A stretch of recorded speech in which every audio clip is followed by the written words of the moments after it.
శ్రీగురుభ్యో నమ. హరి ఓం.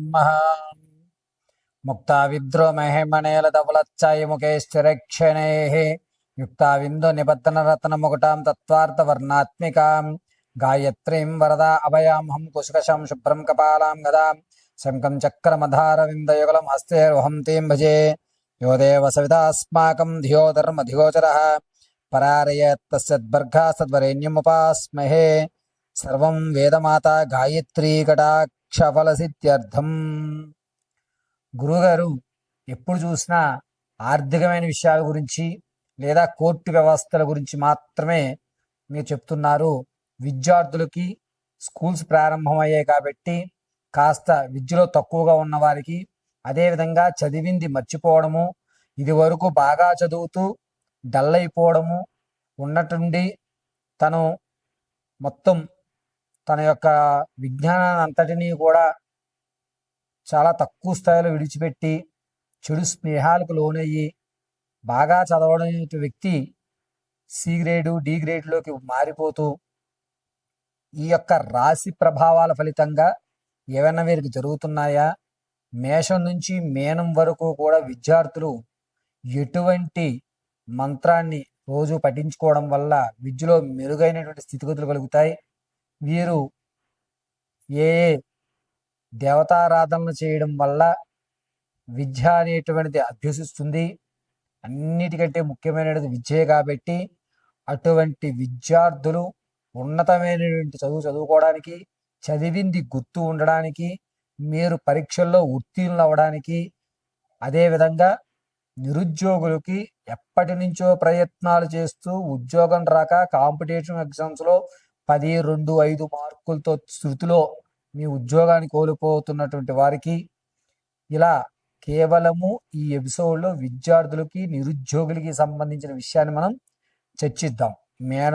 మేషం నుంచి మీనరాశి వరకు కూడా ఏ ఏ రాశి వారు ఎటువంటి ఆరాధన చేయాలి, ఎటువంటి నియమాలు పాటిస్తే ఉద్యోగ ప్రాప్తి, అదేవిధంగా విద్య చక్కగా అభ్యసించడం అనేటువంటి పూర్తి విషయాన్ని మనం చర్చించుకుంటూ అసలు విద్యార్థుల్ని ఉన్నతంగా తీర్చిదిద్దాలంటే చదువుని ఎప్పుడు చదువుకోవాలి, ఏ సమయంలో చదువుకోవాలి అనేటువంటి విషయాలను కూడా పూర్తిగా మనం చర్చిద్దాం.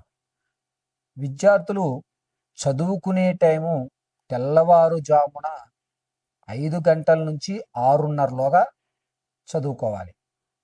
ఏ విధంగా చదువుకోవాలి అనేది ప్రతి రాశి వారికి కూడా చదువుకునేటువంటి సమయాన్ని మీకు చెప్పడం జరుగుతుంది. మిథున్ రాశిలో ఉన్నటువంటి విద్యార్థులు ఈ సంవత్సరంలో గురుడు కాస్త నీచ స్థానంలో ఇబ్బందిదాయకంగా చూస్తున్నా సరే విద్యార్థులకు చదువుకోవాలి, నా స్నేహితులను మార్చాలి, నా స్థితిని మార్చాలి, నా యొక్క వాతావరణాన్ని మార్చుకోవాలని కుతూహలంతో ఎక్కువ ఉంటారు.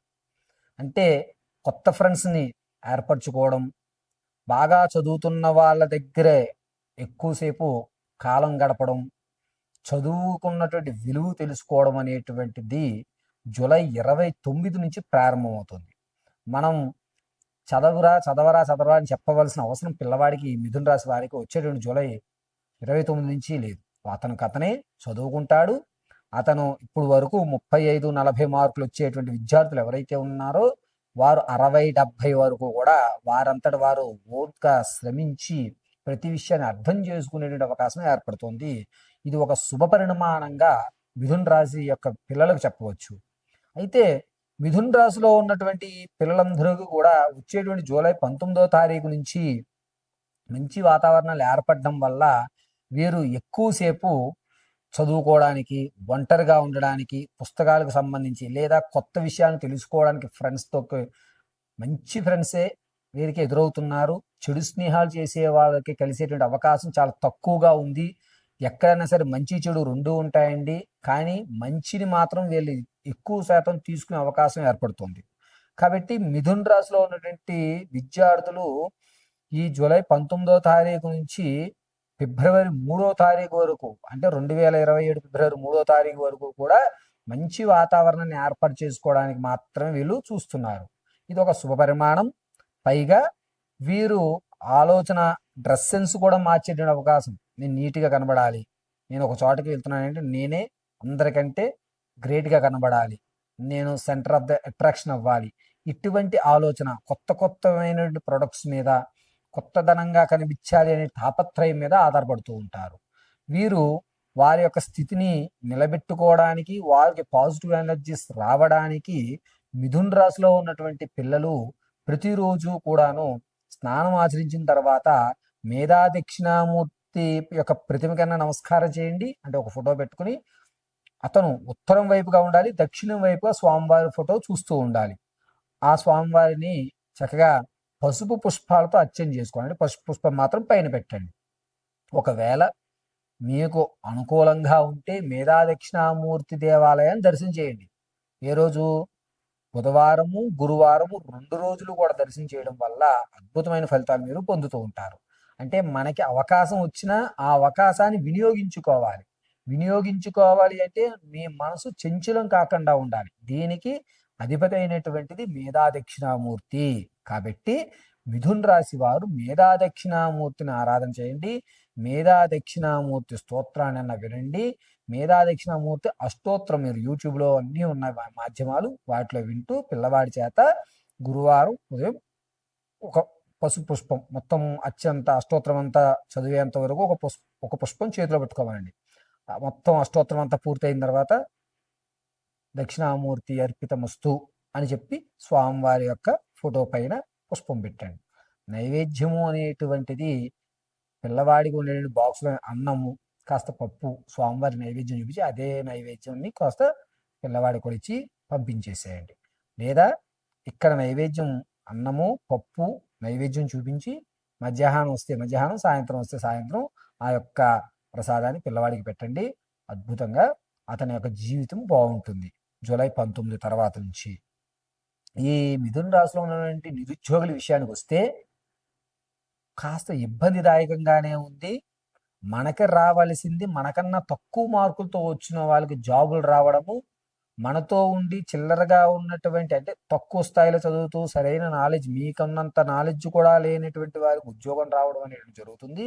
దీనివల్ల మీరు కాస్త మనక్షోభం అనేది జరుగుతుంది. కాబట్టి మిథున రాశిలో ఉన్నటువంటి నిరుద్యోగులు ప్రతిరోజు మీరు శ్రీ దక్షిణామూర్తియే నమో నమః అని 108 సార్లు చదువుకోండి. ఉత్తరంగా కూర్చుని దక్షిణ వైపు చూడండి.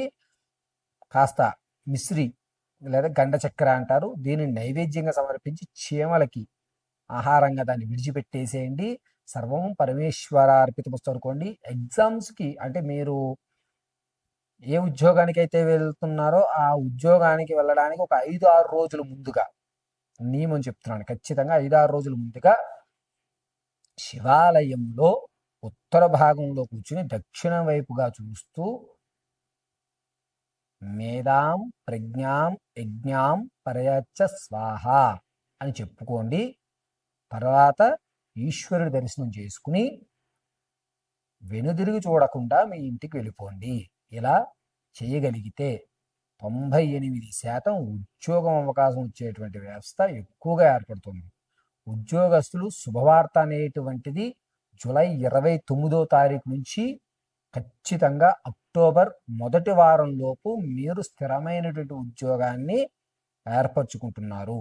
ఇంకా మరిన్ని విషయాలు తెలుసుకోవడానికి కింద స్క్రోల్ అవుతున్న నెంబర్ను సంప్రదించి మీ మరిన్ని విషయాలను తెలుసుకోవాల్సిందిగా తెలియజేయడం జరుగుతుంది.